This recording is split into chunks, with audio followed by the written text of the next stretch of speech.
একটি সুষম বহুভুজের প্রত্যেকটি কোণ 168 ডিগ্রি। এর বাহুর সংখ্যা কতগুলো হবে?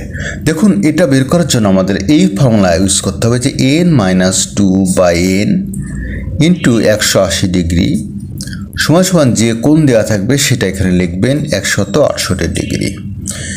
এরপরে আমাদের কাজ হবে গুণ করা 180 ইন্টু n কী হবে 180n, 180 গুণ 2 কত হবে 360 ডিগ্রি সমান সমান এটার নিচে 1 আছে, এই 168 ইন্টু n কত হবে 168n।